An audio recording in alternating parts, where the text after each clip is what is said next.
Y hay un tema que quisiera compartir con la iglesia y es algo que me siento identificado también con ello, y es bajo el tema estoy dispuesto a confiar en Dios. La palabra dispuesto significa alguien que está preparado, alguien que tiene una disposición, alguien que siempre está decidido. Creo que en las cosas del Señor, en lo que corresponde al trabajo, a la obra de Dios, a la pasión de entrega por la obra del Señor, vale mucho nuestra disposición. Podemos saber mucho de teología y felicidades a los hermanos que se graduaron, a los graduantes en esta mañana. Podemos saber mucho, tener mucho conocimiento de la palabra, quizás saberla de memoria, pero si en nuestro corazón no hay una disposición a hacer lo que Dios nos pide que hagamos a través de la palabra, mostrado a través de su Espíritu, tocando nuestra alma, de nada vale tener todo el conocimiento si no tenemos disposición. Y sobre eso se basa lo que quiero hablarles. Estoy dispuesto a confiar en Dios. La palabra confianza viene de la palabra hebrea que trae su raíz en la palabra refugio, que significa literalmente confianza absoluta sin preocupación. Lo repito una vez más, confianza absoluta sin preocupación. Cuando Dios nos pide que confiemos en Él, cuando Dios nos pide como creyentes, como sus hijos, confía en mí, nos está pidiendo que confiemos de todo nuestro corazón de una manera incondicional, de una manera absoluta, poniendo toda nuestra confianza en Él, sabiendo que nuestra vida en sus manos está segura. Él ha prometido que en todo momento estará con nosotros, que nunca faltará su presencia. Aún dijo, si pasares por las aguas no te ahogarás. Y quiero hablarles bien rapidito sobre alguien en la Escritura y sobre un pasaje que impacta profundamente mi vida y está en Primera de Reyes, capítulo 17, si pudiera ser tan amable de buscarlo. Capítulo 17 del verso 8 al 13. Y sé que quizás ya ha venido rápido a su mente de quién vamos a hablar. Vamos a hablar de una viuda, la viuda de Sarepta. Y allí está el texto, dígame cuando lo tenga. Primera de Reyes, capítulo 17, verso 8. No sé si acostumbran a ponerse en pie para reverenciar la palabra o puede hacerlo sentado como guste. Puede hacerlo sentado, si gusta lo puede hacer así. Dice, vino luego a él palabra de Jehová diciendo, levántate y vete a Sarepta de Sidón y mora allí. He aquí yo he dado orden allí a una mujer viuda que te sustente. Entonces él se levantó y se fue a Sarepta. Y cuando llegó a la puerta de la ciudad, he aquí una mujer viuda que estaba allí recogiendo leña. Y él la llamó y le dijo, te ruego que me traigas un poco de agua en un vaso para que beba.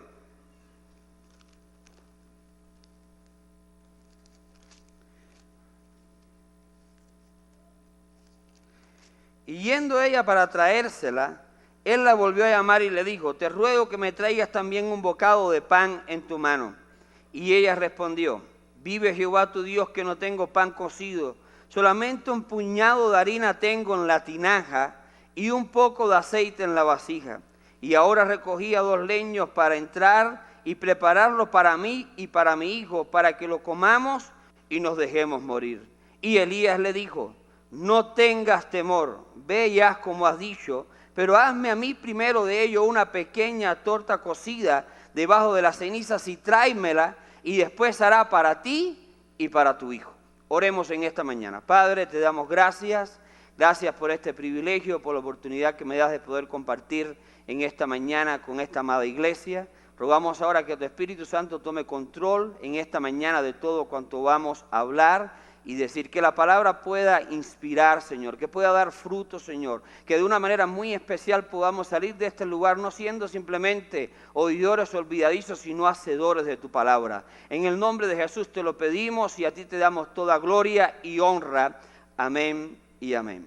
Antes de comenzar lo que queremos hablar, tenemos que analizar y ver que había un contexto detrás de esta historia de este capítulo, Primera de Reyes, capítulo 17.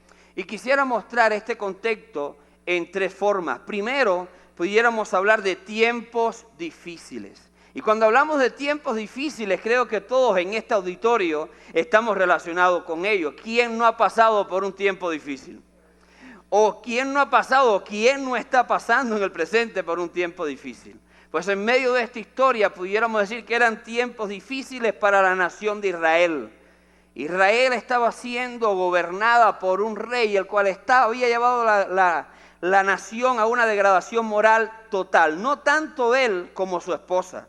Y este rey era Acab, séptimo rey de Israel, que sucedió a su padre Omri en el año 918 a.C. y su reinado duró 20 años. El rey Acab decidió casarse nada más que con una mujer extranjera llamada Jezabel. Ella era hija del rey de Sidón. Ahora, esta mujer era una mujer perversa en todo el sentido de la palabra. Esta mujer amaba la idolatría, era sacerdotisa de Astarte antes de casarse con Acab. Esta mujer tenía un carácter muy fuerte, tal era en extremo que prácticamente el hombre no era quien mandaba en la casa, quien mandaba era la mujer.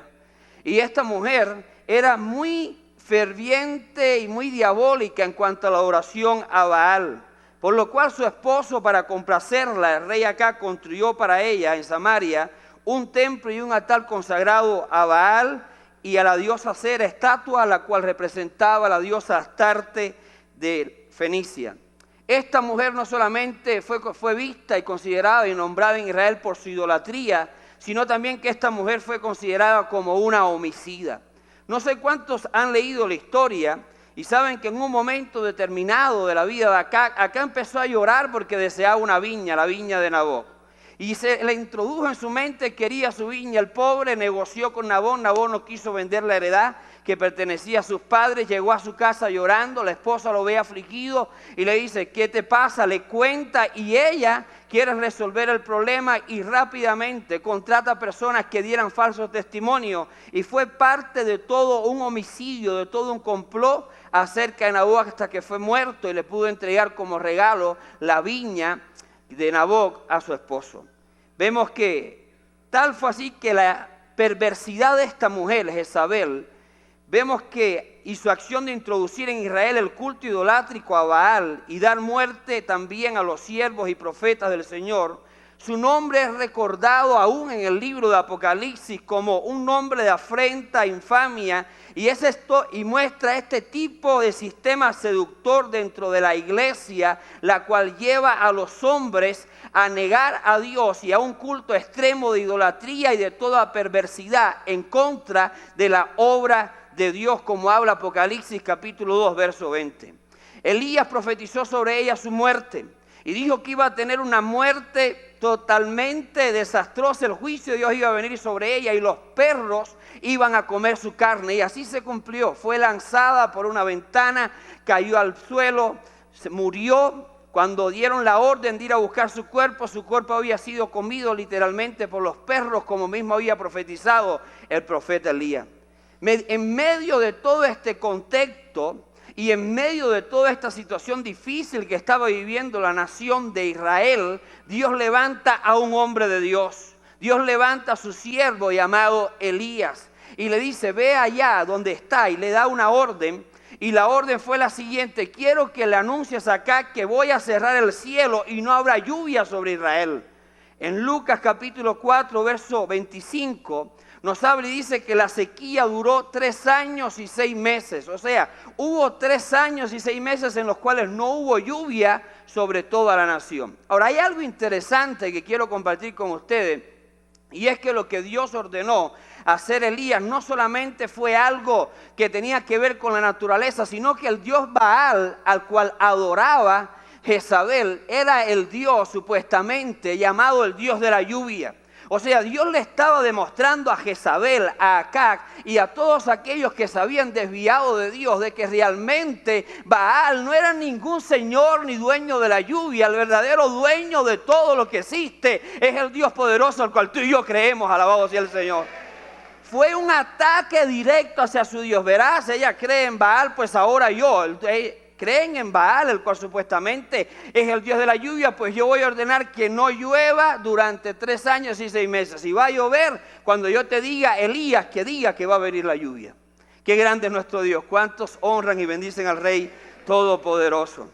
Ahora, este momento de Elías desafiar a Acab y a Jezabel lo llevó a ser en ese momento el hombre más buscado de Israel.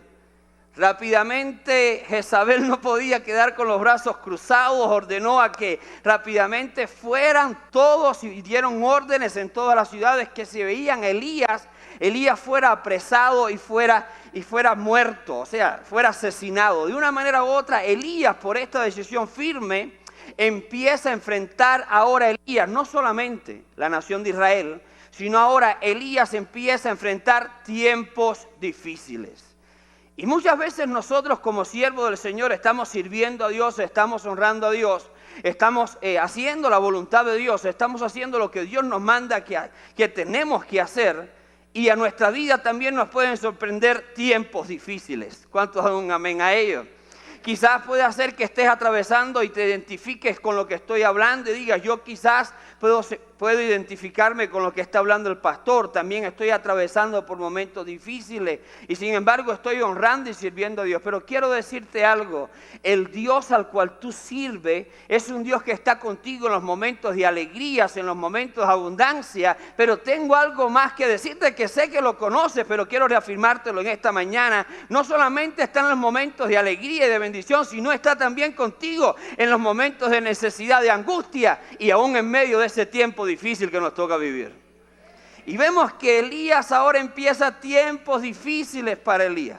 Primero ahora Acab buscó por todos lados a Elías para matarlo. Luego Dios da una orden y le dice, mira Elías, estás en peligro de muerte, ve al arroyo de Querit y allí yo voy a hacer una obra tremenda contigo. No te va a faltar sustento, no te va a faltar pan. Es más, hay sequía y te voy a llevar a un lugar donde hay agua. Qué lindo es nuestro Dios, así lo hace muchas veces, ¿verdad? Nos lleva a lugares de agua, de reposo, a pastos delicados, ¿verdad? Y nos hace ahí descansar. Y vemos que Elías se encontraba ahora solo, en un arroyo, escondido en una cueva, pero Dios había dado la orden de qué manera iba a llegar el alimento a Elías. Era un momento bien difícil, pues nada, nuestro Dios es excepcional.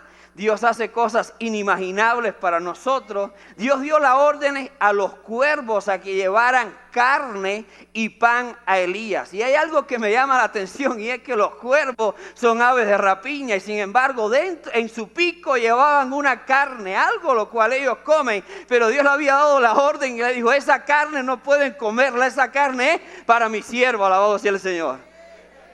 Y allí Elías tenía una dieta, bueno, que cualquier cubano quisiera tenerla, pan en la mañana y carne en la tarde.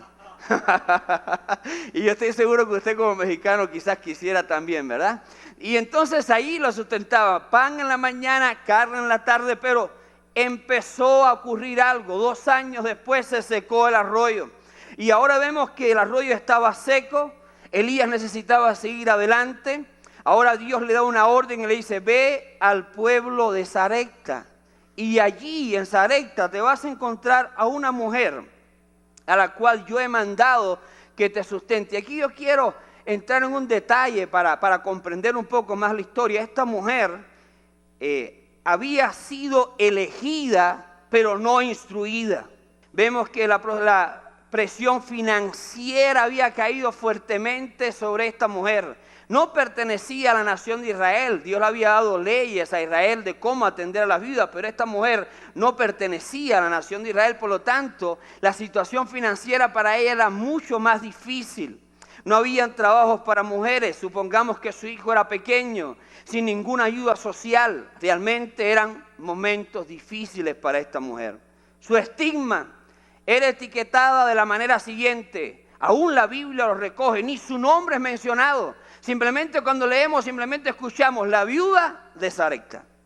Ahora, esta mujer, vemos que en medio de toda esta circunstancia había luchado por 2 años, en medio de toda esta situación difícil de sequía que había enfrentado y de hambre a la nación, 2 años luchando por proveer para su hijo no quedara sin alimento. Pero llegó un momento en el cual ya casi no tenía esperanza. Ella no podía seguir, nada más tenía a su disposición un poco de harina en una jarra y un poco de aceite en un cántaro. Y ella en su mente estaba que iba a ser la última cena que iba a tener con su hijo. La última comida la prepararé, le daré a él, que coma él primero como buena madre. ¿Cuántas madres desean que coma a sus hijos?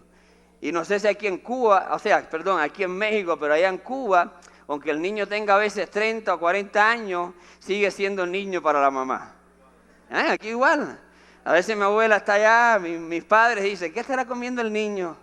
Y cuando le pregunté, ¿cuántos años tiene el niño? No, casi 40. ¿Qué niño?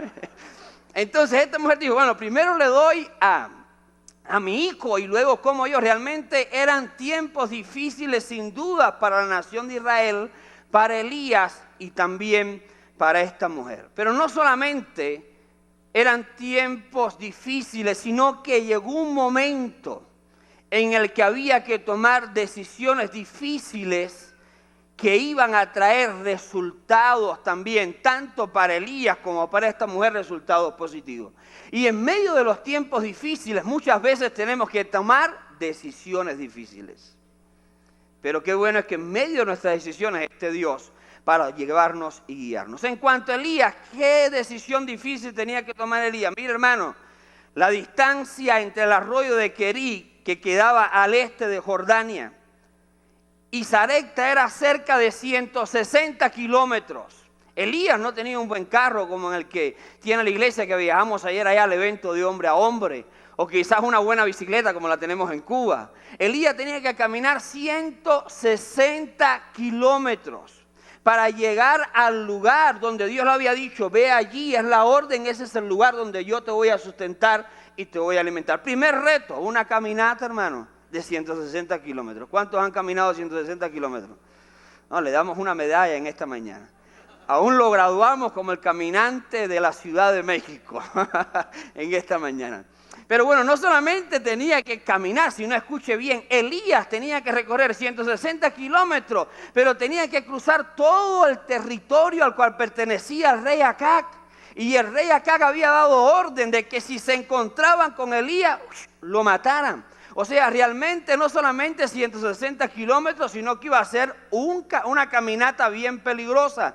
Número 3, el lugar en el cual se encontraba Sarepta dificultaba aún más las cosas, pues estaba ubicado en el reino de Sidón. Y recuerde que al inicio le estuvo hablando de que el padre de Jezabel era el rey de Sidón. Fíjese cuántas cosas tenía que Elías enfrentar para llegar al mandato de lo que Dios le había ordenado. 160 kilómetros, atravesar el reinado de Acab, llegar a la ciudad en la cual el rey de esa ciudad era el padre de Jezabel. Cuando analizamos todo esto, podemos decir que la decisión que tenía que enfrentar Elías estaba bien difícil.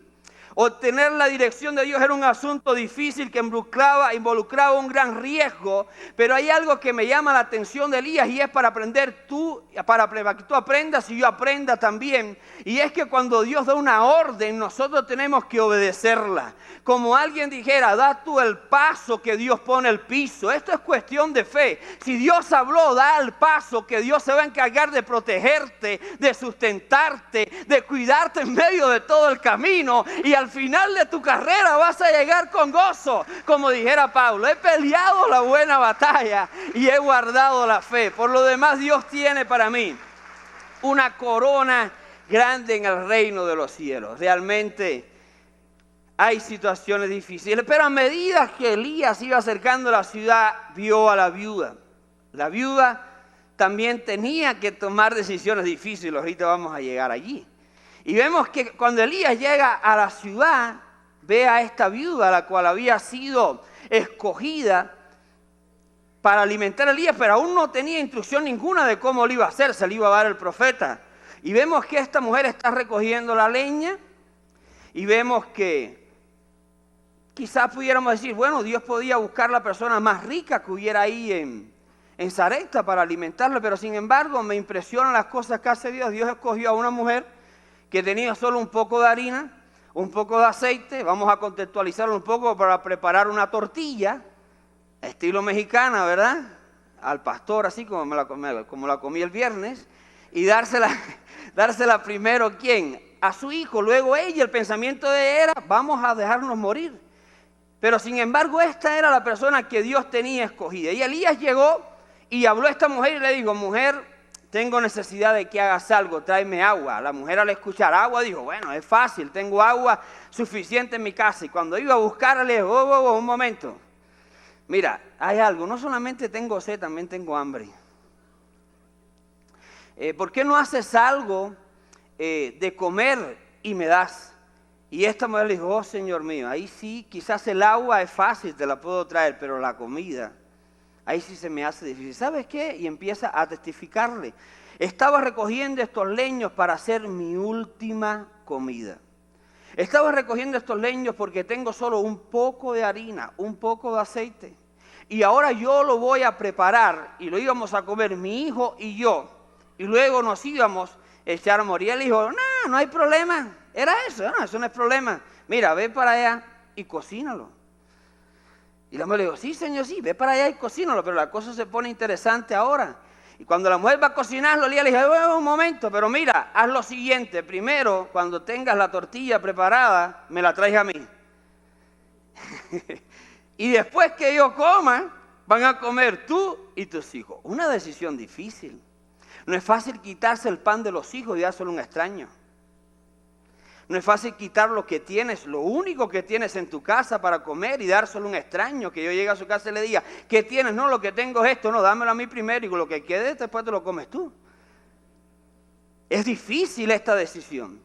Sin embargo, la mujer había sido escogida, pero y ahora Dios empieza a darle instrucciones. Y Elías le dice, mira, de hecho te digo algo, si haces lo que Dios te está mandando que hagas, nunca va a escasear la harina ni va a escasear el aceite. Hay algo grande de parte del Señor en la bondad y la generosidad. Cuando tú y yo somos dispuestos a dar y a bendecir a otro, Dios de una manera sobrenatural abre las ventanas de los cielos y te bendice de una manera extraordinaria.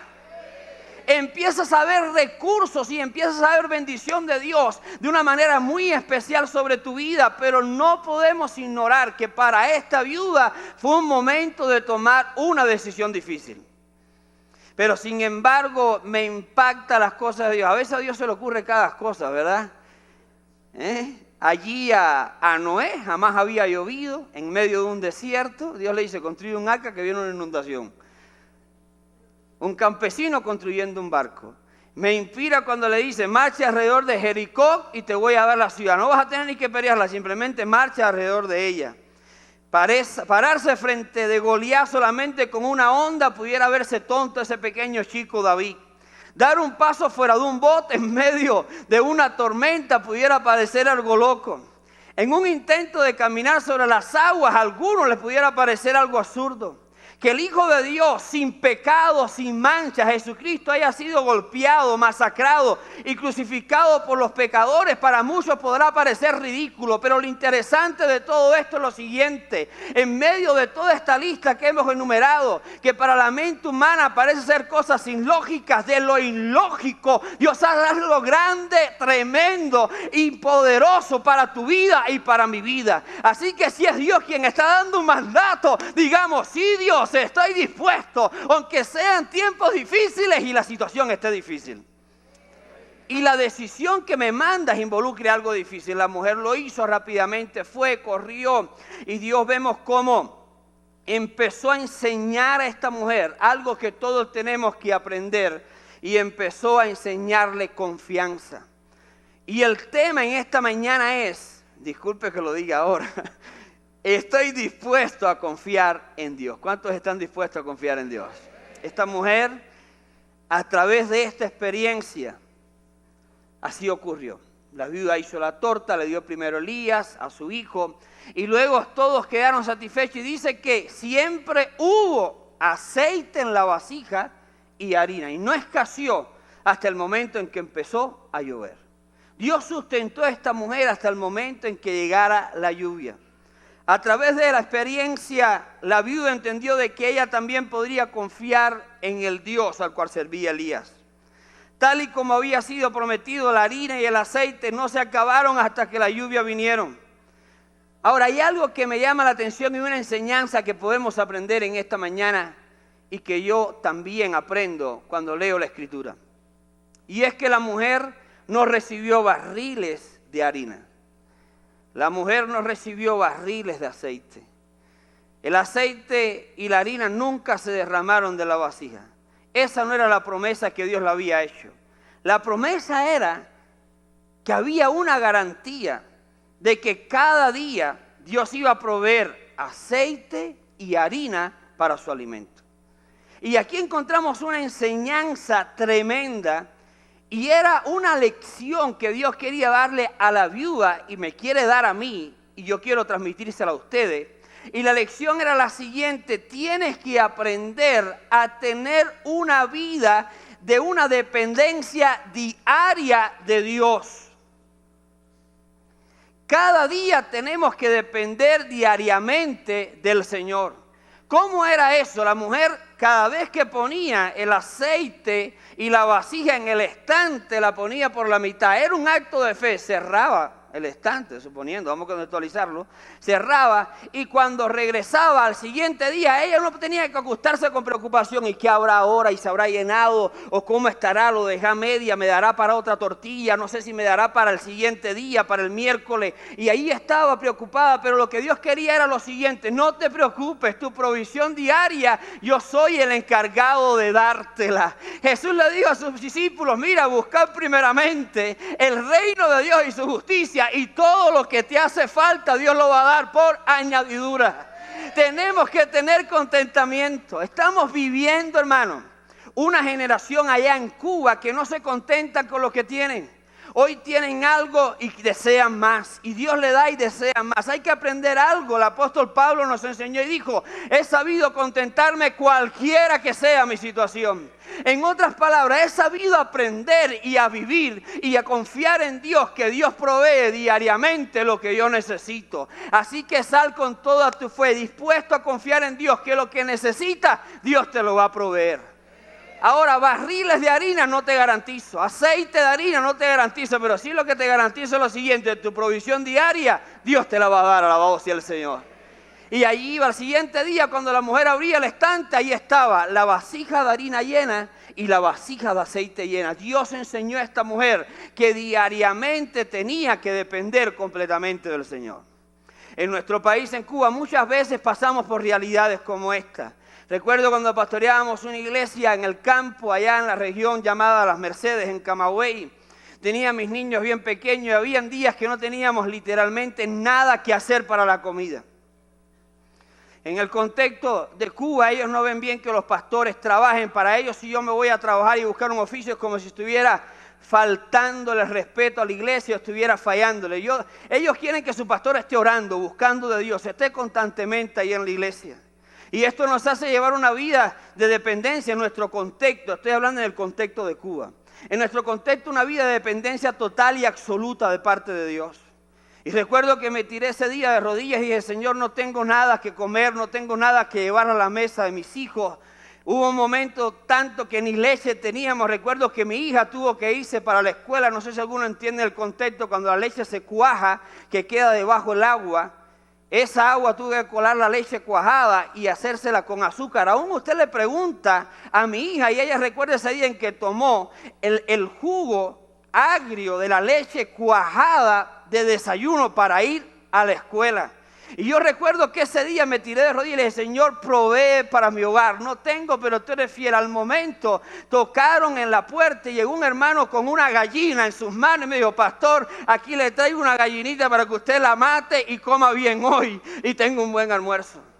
Ya tenía por lo menos la carne. Al momento tocaron y vino otro con un arroz. De la manera en que Dios lo hizo, no sé, pero fue el día que mejor se comió en mi casa. Alabado sea el Señor, y todo por un acto de confianza, de dependencia en el Dios de los cielos. Mi propósito en esta mañana, se lo digo de corazón, no es impresionarte.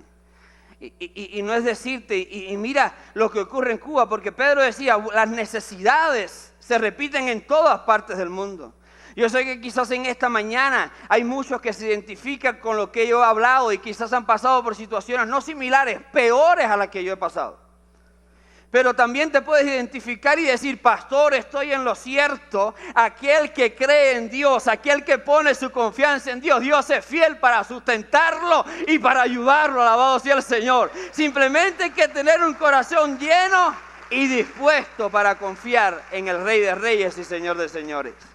Realmente, hermano, pudiéramos ir terminando. Para ir terminando este momento, Dios le enseñó a esta mujer una dependencia de que esté dispuesta a confiar en Dios. Pero ¿sabe algo? Hay algo que me impacta en esta historia, y es que pudiera tener un final feliz, como las telenovelas, ¿verdad? O quizás como una película de Hollywood, y vivieron felices para siempre. Pero la historia no terminó así. ¿Sabe qué ocurrió? A esta mujer se le murió su hijo.